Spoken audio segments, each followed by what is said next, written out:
하나님의 말씀 함께 보시겠습니다. 요한계시록 18장 1절부터 24절까지 말씀입니다. 요한계시록 18장 1절부터 24절까지 말씀을 함께 합독하도록 하겠습니다. 함께 읽겠습니다. 시작. 2일 후에 다른 천사가 하늘에서 내려오는 것을 보니 큰 권세를 가졌는데 그의 영광으로 땅이 환하여 지더라. 힘찬 음성으로 외쳐 이르되 무너졌도다 무너졌도다 큰 성 바벨론이여 귀신의 처소와 각종 더러운 영이 모이는 곳과 각종 더럽고 가증한 새들이 모이는 곳이 되었도다. 그 음행의 진노의 포도주로 말미암아 만국이 무너졌으며 또 땅의 왕들이 그와 더불어 음행하였으며 땅의 상인들도 그 사체의 세력으로 치부하였도다 하더라. 또 내가 들으니 하늘로부터 다른 음성이 나서 이르되 내 백성아 거기서 나와 그의 죄에 참여하지 말고 그가 받을 재앙들을 받지 말라. 그의 죄는 하늘에 사무쳤으며 하나님은 그의 불의한 일을 기억하신지라. 그가 준 그대로 그에게 주고 그의 행위대로 갑절을 갚아주고 그가 섞은 잔에도 갑절이나 섞어 그에게 주라. 그가 얼마나 자기를 영화롭게 하였으며 사치하였든지 그만큼 고통과 애통함으로 갚아주라. 그가 마음에 말하기를 나는 여왕으로 앉은 자요 과부가 아니라 결단코 애통함을 당하지 아니하리라 하니 그러므로 하루 동안에 그 재앙들이 이르리니 곧 사망과 애통함과 흉년이라. 그가 또한 불에 살라지리니 그를 심판하시는 주 하나님은 강하신 자이심이라. 그와 함께 음행하고 사치하던 땅의 왕들이 그가 불타는 연기를 보고 위하여 울고 가슴을 치며 그의 고통을 무서워하여 멀리 서서 이르되 화이또다 화이또다 큰 성 견고한 성 바벨론이여 한 시간에 내 심판이 이르렀다 하리로다. 땅의 상인들이 그를 위하여 울고 애통하는 것은 다시 그들의 상품을 사는 자가 없음이라. 그 상품은 금과 은과 보석과 진주와 세마포와 자주 옷감과 비단과 붉은 옷감이요 각종 향목과 각종 상아 그릇이요 값진 나무와 구리와 철과 대리석으로 만든 각종 그릇이요 계피와 향료와 향과 향유와 유향과 포도주와 감람류와 고운 밀가루와 밀이요 소와 양과 말과 수레와 종들과 사람의 영혼들이라. 바벨론아 내 영혼이 탐하던 과일이 내게서 떠났으며 맛있는 것들과 빛난 것들이 다 없어졌으니 사람들이 결코 이것들을 다시 보지 못하리로다. 바벨론으로 말미암아 치부한 이 상품의 상인들이 그의 고통을 무서워하여 멀리 서서 울고 애통하여 이르되 화이또다 화이또다 큰 성이여 세마포 옷과 자주 옷과 붉은 옷을 입고 금과 보석과 진주로 꾸민 것인데 그러한 부가 한 시간에 망하였도다. 모든 선장과 각처를 다니는 선객들과 선원들과 바다에서 일하는 자들이 멀리 서서 그가 불타는 연기를 보고 외쳐 이르되 이 큰 성과 같은 성이 어디 있느냐 하며 티끌을 자기 머리에 뿌리고 울며 애통하여 외쳐 이르되 화이또다 화이또다 이 큰 성이여 바다에서 배 부리는 모든 자들이 너의 보배로운 상품으로 치부하였더니 한 시간에 망하였도다. 하늘과 성도들과 사도들과 선지자들아 그로 말미암아 즐거워하라. 하나님이 너희를 위하여 그에게 심판을 행하셨음이라 하더라. 이에 한 힘센 천사가 큰 맷돌 같은 돌을 들어 바다에 던져 이르되 큰 성 바벨론이 이같이 비참하게 던져져 결코 다시 보이지 아니하리로다. 또 검은 곳 하는 자와 풍류하는 자와 숭소 부는 자와 나팔 부는 자들의 소리가 결코 다시 내 안에서 들리지 아니하고 어떠한 세공업자든지 결코 다시 내 안에서 보이지 아니하고 또 맷돌 소리가 결코 다시 내 안에서 들리지 아니하고 등불빛이 결코 다시 내 안에서 비치지 아니하고 신랑과 신부의 음성이 결코 다시 내 안에서 들리지 아니하리로다. 너의 상인들은 땅의 왕족들이라. 내 복술로 말미암아 만국이 미혹되었도다. 선지자들과 성도들과 및 땅 위에서 죽임을 당한 모든 자의 피가 그 성중에서 발견되었느니라 하더라. 아멘. 지난주에 우리는 7 대접을 가진 7 천사 중에 한 천사가 사도 요한에게 짐승을 탄 음녀를 보여주면서 그 음녀의 정체가 큰 성 바벨론이라는 것과 그가 결국에는 멸망하게 되리라는 사실에 대해 알려주었던 일을 살펴보았습니다. 오늘 우리는 그 일에 이어서 또 다른 천사가 바벨론의 멸망에 대해 선포했던 일과 하나님께서 친히 바벨론의 멸망에 대해 선포하셨던 일에 대해 살펴보도록 하겠습니다. 먼저 1절부터 3절까지의 말씀을 함께 보시겠습니다. 이 일 후에 다른 천사가 하늘에서 내려오는 것을 보니 큰 권세를 가졌는데 그의 영광으로 땅이 환하여 지더라. 힘찬 음성으로 외쳐 이르되 무너졌도다 무너졌도다 큰 성 바벨론이여 귀신의 처소와 각종 더러운 영이 모이는 곳과 각종 더럽고 가증한 새들이 모이는 곳이 되었도다. 그 음행의 진노의 포도주로 말미암아 만국이 무너졌으며 또 땅의 왕들이 그와 더불어 음행하였으며 땅의 상인들도 그 사체의 세력으로 치부하였도다 하더라. 자, 바벨론의 멸망에 대한 첫 번째 환상에 이어 사도 요한은 또 다른 천사가 바벨론의 멸망에 대해 선언하는 모습을 보았습니다. 1절에 기록된 바와 같이 그 천사는 큰 권세를 가지고 있는 천사였고 그가 하늘에서 내려오자 그의 영광으로 인해 땅이 환하여졌을 정도였습니다. 또 2절과 3절에 기록된 것처럼 그 천사는 힘찬 음성으로 큰 성 바벨론이 무너졌다고, 또한 바벨론이 귀신의 처소와 각종 더러운 영이 모이는 곳과 각종 더럽고 가증한 새에 모이는 곳이 되었다고 선포하였습니다. 그리고 그 이유에 대해 설명하기를 바벨론의 음행으로 인해 모든 나라들이 진노의 포도주를 마시고 무너지게 되었고 또 땅의 왕들도 그와 더불어 음행하였으며 땅의 상인들도 그 사치스러운 세력을 통해 불을 쌓았기 때문이라고 하였습니다. 그런데 개정개혁 성경의 번역을 보면 2절과 3절의 관계가 명확하게 나타나 있지 않습니다. 하지만 표준 세번역 성경이나 공동 번역 성경을 보면 2절에 기록된 결과가 3절에 기록된 일들 때문에 벌어진 것이라는 그 인과관계를 명확하게 보여주고 있습니다. 그리고 그렇게 보는 것이 합당해 보입니다.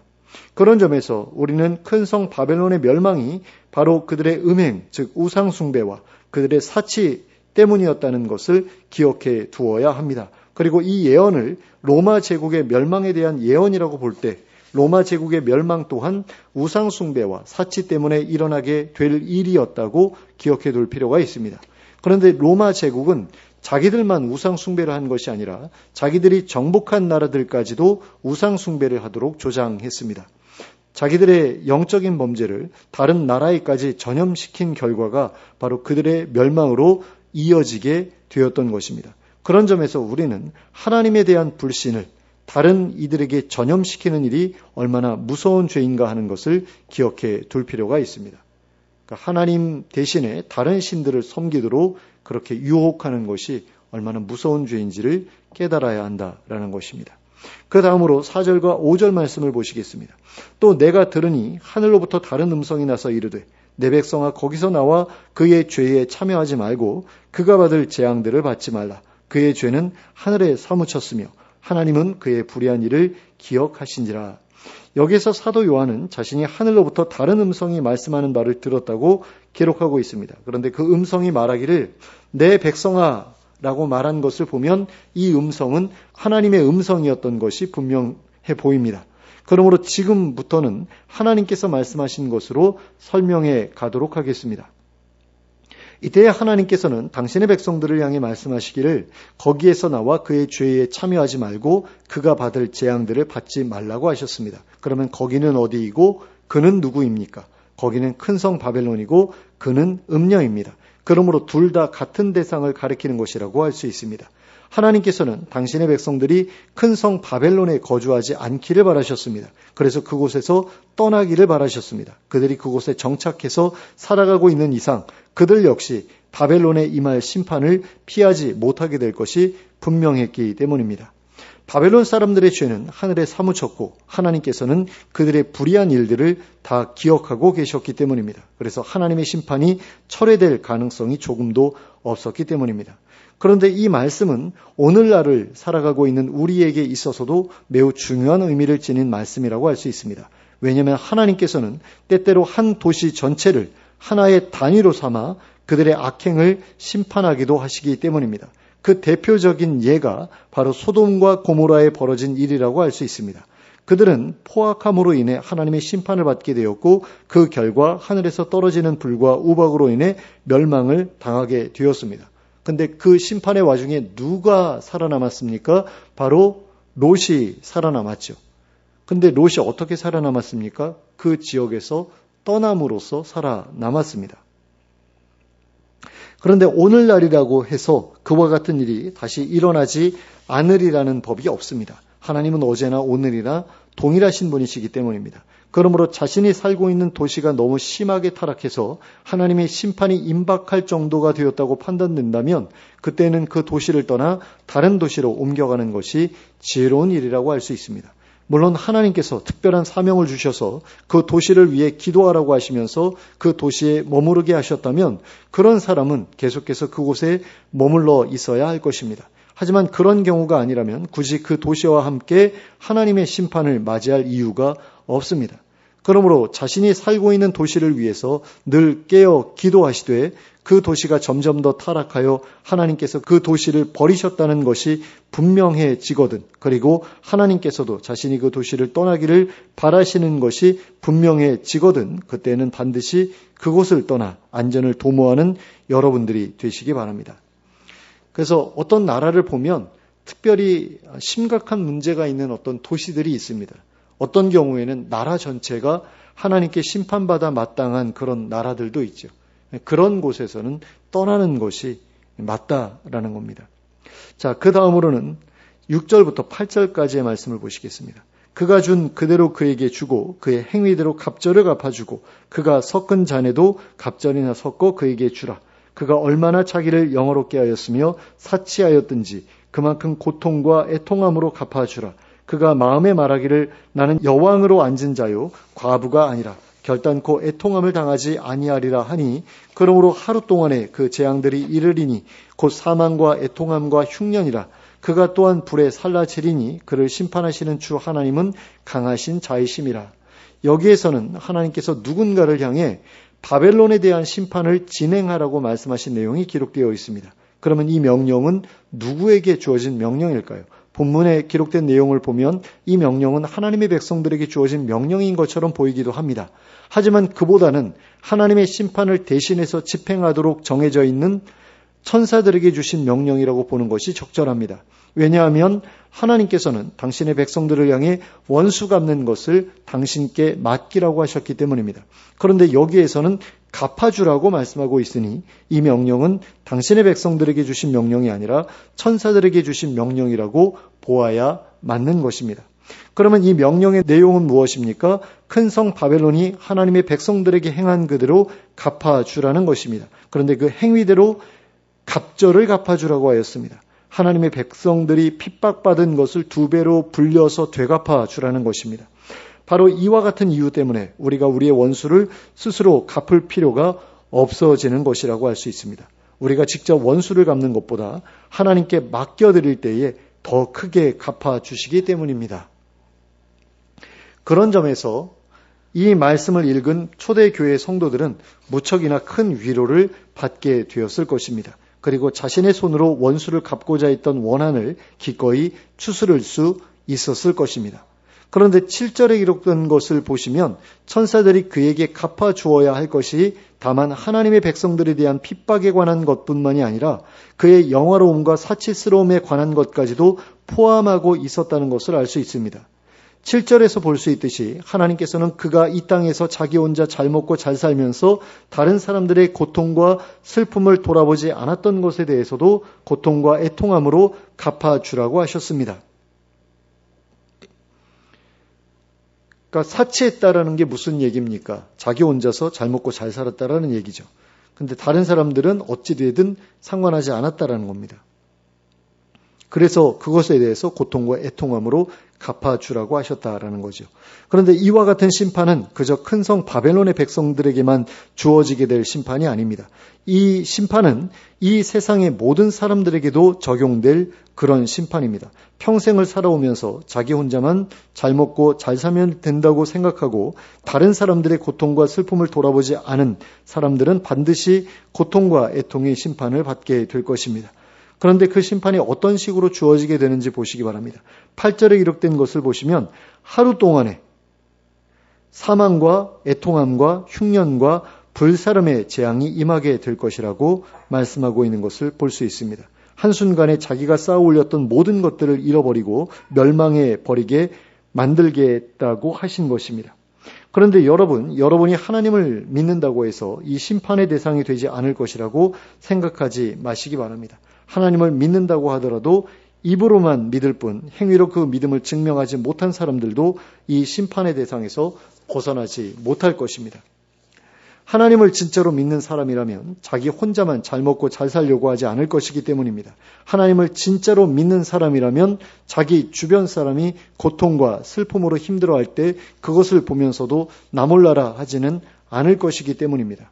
그러므로 교회에 열심히 다니고 있다고 안심하지 마시기 바랍니다. 교회에 열심히 다닌다는 것과 하나님을 믿고 따른다는 것은 같은 것이 아니기 때문입니다. 하지만 하나님을 믿는 사람답게 살고 있다면 안심하셔도 좋습니다. 나 혼자만을 위해서 또는 가족들만을 위해서 살아가는 것이 아니라 이웃들의 고통과 슬픔을 돌아보며 살아가고 있다면 안심하셔도 좋습니다. 그런 삶이야말로 하나님께서 당신의 백성들에게 원하시는 열매 맺는 삶이기 때문입니다. 그 다음으로 살펴보아야 할 부분은 9절부터 19절까지 기록되어 있는 세 가지의 애가들입니다. 여기서 애가라고 하는 것은 슬픔의 노래라는 의미입니다. 먼저 9절과 10절에 기록되어 있는 애가, 즉 바벨론과 음행하던 왕들의 애가를 살펴보겠습니다. 9절과 10절 말씀을 함께 보시겠습니다. 그와 함께 음행하고 사치하던 땅의 왕들이 그가 불타는 연기를 보고 위하여 울고 가슴을 치며 그의 고통을 무서워하여 멀리 서서 이르되 화이또다 화이또다 큰 성 견고한 성 바벨론이여 한 시간에 내 심판이 이르렀다 하리로다. 하나님께서는 여기에서 바벨론과 함께 음행하고 사치하던 왕들이 바벨론의 멸망을 보면서 그들을 위하여 울고 가슴을 치고 또한 그의 고통을 무서워하면서 그의 멸망에 대해 안타까워할 것이라고 하셨습니다. 그러면 그들이 바벨론의 멸망에 대해 이러한 반응을 보이게 될 이유는 무엇일까요? 첫째는 그들이 바벨론과 함께 음행하고 사치하면서 많은 즐거움을 누렸기 때문입니다. 그런데 더 이상은 그 즐거움을 누릴 수 없게 되었기 때문입니다. 둘째는 그들이 자기들도 바벨론처럼 멸망하게 되리라는 것을 깨달았기 때문입니다. 그래서 자기들도 바벨론처럼 순식간에 망하게 될까봐 두려웠기 때문입니다.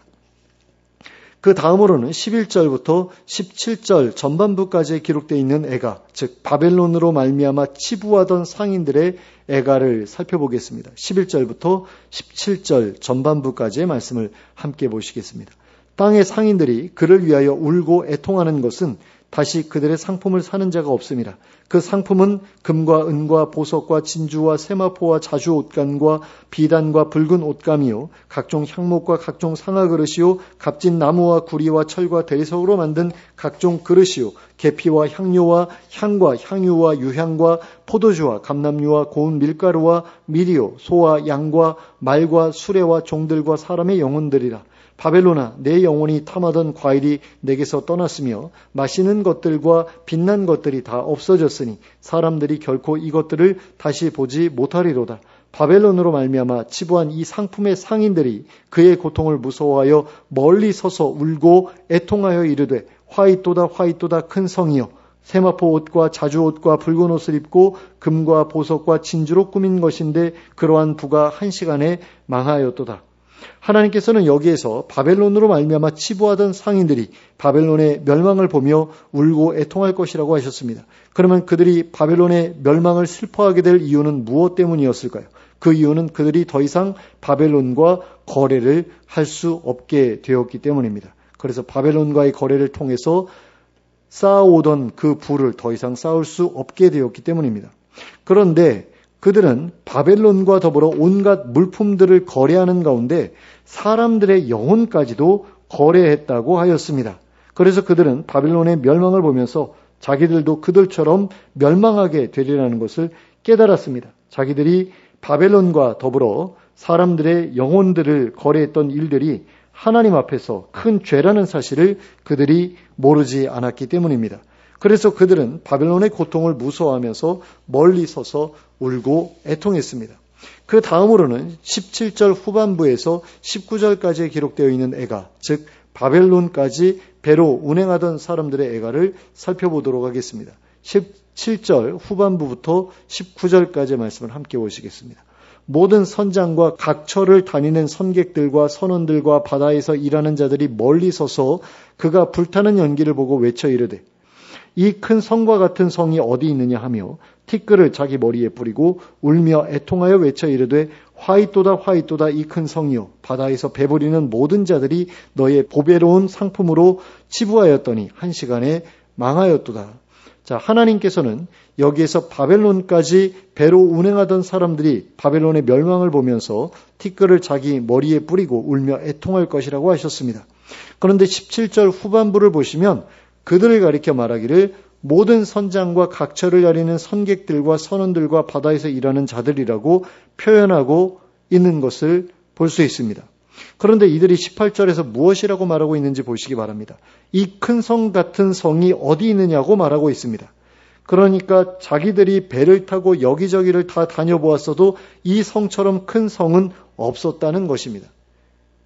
그러니까 이 성을 로마 제국이라고 했을 때 이 제국처럼 큰 제국은 없었다라는 그런 이야기인 거죠. 그런데 그런 큰 제국이 이렇게 한순간에 멸망하는 것을 보았으니 놀라움을 금할 수 없겠다라는 그런 이야기인 것입니다.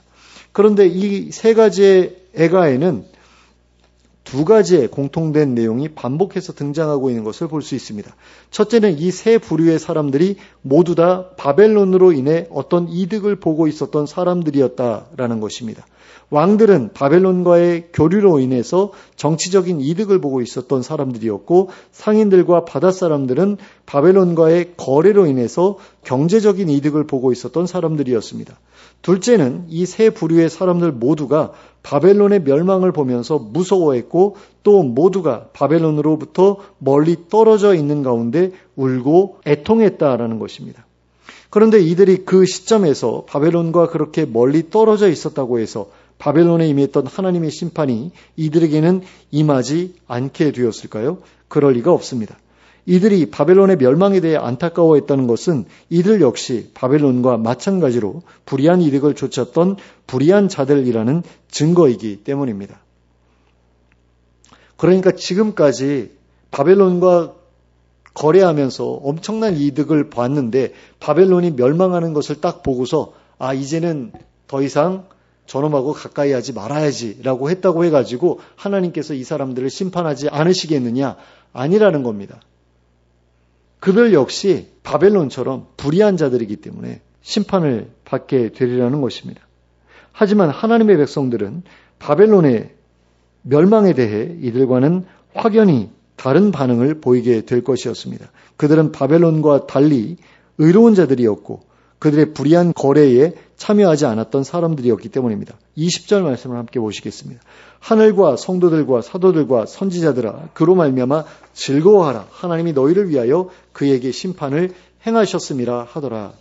여기에서는 누군가가 하늘의 성도들과 사도들과 선지자들을 향해 바벨론의 멸망으로 말미암아 즐거워하라고 말한 것이 기록되어 있습니다. 그런데 그 내용 중에 하나님이 너희를 위하여 이런 일을 행하셨기 때문이다 라는 말씀이 기록된 것을 볼 때에 이 말은 하나님께서 직접 하신 말씀이 아니라 다른 천사가 한 말인 것 같습니다. 그런데 이 말을 통해 알 수 있듯이 바벨론의 멸망은 바벨론과 거래하던 자들에게는 슬퍼할 이유가 되었지만 하나님의 백성들에게는 즐거워할 이유가 되었습니다. 왕들이나 상인들, 바닷사람들은 바벨론을 통해 정치적으로나 경제적으로 큰 이득을 얻어왔지만 하나님의 백성들은 바벨론을 통해 정치적으로나 경제적으로나 큰 핍박을 받아왔기 때문입니다. 그런데 그 일은 하나님의 백성들에게 너무나 큰 고통을 안겨준 일이었습니다. 그래서 바벨론이 하나님의 심판을 받았다는 것은 그러한 고통이 끝났다는 것을 의미하는 일이었고 따라서 하나님의 백성들에게 있어서는 즐거워할 이유가 될 수밖에 없었습니다. 그런 점에서 우리는 무고한 이들을 괴롭히던 자들이 멸망하는 것을 볼 때에 그것을 안타까워하거나 슬퍼하는 자가 아니라 즐거워하는 자가 되어야 합니다. 그리고 그러기 위해서는 바울 사도가 로마서 12장 15절에서 말씀한 것처럼 즐거워하는 자들과 함께 즐거워하고 우는 자들과 함께 울어줄 수 있어야 합니다. 물론 악한 자들이 즐거워하는 것을 보면서 함께 즐거워하지는 말아야 합니다. 우리는 박해받던 자들이 박해에서 벗어나는 것을 볼 때에 그들과 함께 즐거워야 합니다. 그리고 박해받고 있는 자들이 울 때에 그들과 함께 울어주어야 합니다. 그리하여 악인들과 우리 사이에 분명한 선을 그어두어야 합니다. 그리하여 우리가 그들과 같은 부류의 사람들이 아니라는 것을 확실히 해야 합니다. 우리가 하나님 편에 서 있는 사람들이라는 것을 분명히 해야 한다라는 것입니다. 그리함으로 하나님의 진노에서 그리고 하나님의 심판에서 멀어져야 한다라는 것입니다. 그 다음으로는 21절부터 24절까지의 말씀을 보시겠습니다. 이에 한 힘센 천사가 큰 맷돌 같은 돌을 들어 바다에 던져 이르되 큰 성 바벨론이 이같이 비참하게 던져져 결코 다시 보이지 아니하리로다. 또 검은 곳 하는 자와 풍류하는 자와 퉁소 부는 자와 나팔 부는 자들의 소리가 결코 다시 내 안에서 들리지 아니하고 어떠한 세공업자든지 결코 다시 내 안에서 보이지 아니하고 또 맷돌 소리가 결코 다시 내 안에서 들리지 아니하고 등불빛이 결코 다시 내 안에서 비치지 아니하고 신랑과 신부의 음성이 결코 다시 내 안에서 들리지 아니하리로다. 너의 상인들은 땅의 왕족들이라. 내 복술로 말미암아 만국이 미혹되었도다. 선지자들과 성도들과 및 땅 위에서 죽임을 당한 모든 자의 피가 그 성중에서 발견되었느니라 하더라. 자, 21절에는 한 힘센 천사가 큰 맷돌 같은 돌을 바다에 집어던지면서 큰 성 바벨론의 멸망에 대해 선언했던 내용이 기록되어 있습니다. 이 천사가 큰 맷돌 같은 돌을 바다에 집어던졌던 것은 큰 성 바벨론의 멸망에 대한 상징적인 행위였습니다. 천사는 큰 성 바벨론이 그 돌과 같이 비참하게 던져져서 다시는 보이지 않게 될 것이라고 하였습니다. 바벨론의 완전한 파멸을 예언한 것이었습니다.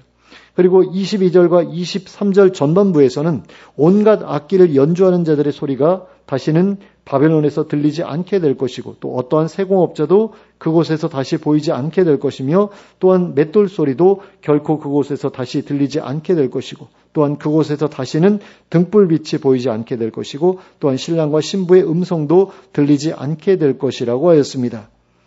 자, 이게 무슨 이야기입니까? 어떤 생활 반응도 그곳에서 다시는 찾아볼 수 없게 될 것이다 라는 그런 이야기죠. 그러니까 사람이 살고 있다라는 어떤 그런 흔적이 전혀 보이지 않게 될 것이다 라는 이야기입니다. 큰 성 바벨론이 그렇게 철저하게 파괴될 것이라는 이야기라고 할 수 있겠습니다. 그리고 23절 후반부와 24절에서는 큰 성 바벨론이 그렇게 철저하게 파멸하게 될 이유에 대해 설명하고 있습니다. 그들이 그렇게 멸망하게 될 이유는 그들의 복술로 말미암아 만국이 미혹되었기 때문이고 또한 땅 위에서 죽임을 당한 하나님의 백성들의 피가 그 성 중에서 발견되었기 때문입니다. 그러므로 바벨론의 멸망은 결국 그들의 우상 숭배와 하나님의 백성들에 대한 핍박 때문이었다는 것을 알 수 있습니다. 그리고 앞에서 언급했던 이유들까지 포함한다면 큰 성 바벨론이 하나님의 심판을 받아 멸망을 당하게 되는 이유는 모두 세 가지라고 할 수 있을 것입니다. 첫째는 영적인 음행, 즉 우상 숭배 때문입니다. 그러니까 자기들만 우상 숭배를 하지 않고 다른 나라들까지 미혹해서 우상 숭배에 동참하게 한 그것 때문이다라는 거죠. 둘째는 사치스러움 때문입니다. 그리고 셋째는 하나님의 백성들에 대한 박해 때문입니다. 이 세 가지 이유 때문에 바벨론이 멸망하게 되었다라는 것입니다. 그런데 이 큰 바벨론이라는 성은 로마 제국을 상징하는 동시에 하나님을 대적하는 세력들을 통칭하는 것이기도 합니다. 그런 점에서 이 성에 의해 자행되었다고 기록된 모든 불의한 일들은 초대교회 당시에만 벌어졌던 일들이 아니라 지금도 세상에서 벌어지고 있는 일들이고 마지막 때에도 동일하게 벌어질 일들이라고 할 수 있습니다. 그리고 그들의 불의한 일들은 반드시 그 보응을 받게 될 것입니다. 그들은 자기들이 행했던 악한 일들을 갑절로 되돌려 받게 될 것입니다. 그러므로 그들이 우리에게 저지른 일에 대해 우리는 스스로 원수를 갚으려 하지 말아야 합니다. 우리는 우리의 원수 갚는 것을 하나님께 맡겨드려야 합니다. 그러면 하나님께서 그들에게 우리가 직접 원수 갚는 것보다 더 큰 보응을 내려주실 것입니다. 그리하여 우리로 하여금 그 모습을 보면서 즐거워하게 하실 것입니다. 그러므로 그들의 악행에 의한 희생자가 되지 않기 위해서든 아니면 그들과의 거래를 통해 얻는 이익을 위해서든 그 어떤 이유에서든 그들과 손을 잡는 일이 없도록 하시기 바랍니다. 그들로부터 떠나시기 바랍니다. 그리고 그들의 죄에 참여하지 마시기 바랍니다. 그리하여 그가 받을 재앙들을 받지 마시기 바랍니다. 그런데 이 말은 불신자들과는 아무런 관계도 맺지 말고 아무런 거래도 하지 말라는 그런 말이 아닙니다. 이 말은 악인들과 더불어 죄를 도모하는 자리에 서지 말라는 말입니다. 악인들과 동업하지 말고 악인들과 결혼하지 말라는 그런 말입니다. 죄인이 아니라 악인과의 관계에 대해 말씀드린 것입니다. 예를 들면 이것은 유다의 여호사밧 왕이 이스라엘의 아합 왕과 더불어서 결혼 동맹을 맺고 자신과 아무런 관계도 없는 전쟁에 참여했던 것과 같은 짓을 하지 말라는 것이라고 할 수 있습니다. 그 전쟁에서 여호사밧 왕이 생명을 잃을 위기에 놓였던 것을 기억하시기 바랍니다. 앞에서 말씀드린 것은 바로 이와 같은 일을 하지 말라는 것입니다. 우리가 만일 악인들과 더불어 그런 관계를 맺게 된다면 우리는 그들이 멸망하게 될 때에 그것을 슬퍼하는 자리에 설 수밖에 없게 될 것입니다. 그들의 멸망으로 인해 우리도 큰 손해를 보게 될 것이기 때문입니다. 그런데 악인들의 멸망을 보면서 슬퍼하는 사람이라면 그 사람을 어떻게 하나님의 백성이라고 말할 수 있겠습니까? 그런 사람은 절대로 하나님의 백성이라고 할 수 없습니다. 그러므로 우리는 하나님의 백성이라는 우리의 정체성을 절대로 잊지 않도록 해야 합니다. 그리고 그 정체성에 어울리는 선택만을 하면서 살아가야 합니다. 무슨 일이 있더라도 악인들과는 손을 잡지 말아야 합니다. 그리고 그들로부터 떨어져 나와야 합니다. 그리하여 하나님의 백성답게 거룩하게 구별된 삶을 살아가야 합니다. 그리고 그와 같은 선택으로 말미암아 악인들의 핍박을 받게 되더라도 그러한 핍박에 굴복하지 말아야 합니다. 우리가 피를 흘리게 된다면 우리의 피가 흐른 그곳에 하나님의 진노가 부어지게 될 것입니다. 하나님께서 친히 우리의 원수를 갚아주실 것입니다. 그리고 우리는 그들에게 부어질 사망과 애통과 흉년과 불사름이 없는 하나님의 나라에서 영원한 생명을 누리게 될 것입니다. 그러므로 하나님의 백성이라는 자신의 정체성을 지켜내기 위해 악인들과 결별하고 그들의 죄에서 완전히 떠나는 우리가 될 수 있기를 바랍니다. 그리하여 하나님의 백성답게 거룩하고 정결한 삶을 추구하면서 살아가는 우리 모두가 될 수 있기를 예수 그리스도의 이름으로 축원합니다. 함께 기도하겠습니다. 사랑과 은혜가 풍성하신 하나님 아버지, 저희가 악한 자들의 형통함을 보면서 그들을 부러워하지 않게 하여 주시옵소서. 그리하여 그들의 손을 잡지 않게 하시고 그들과 같은 멍에를 매지 않게 하시고 그들과 멀리 떨어져서 살아가게 하여 주시옵소서.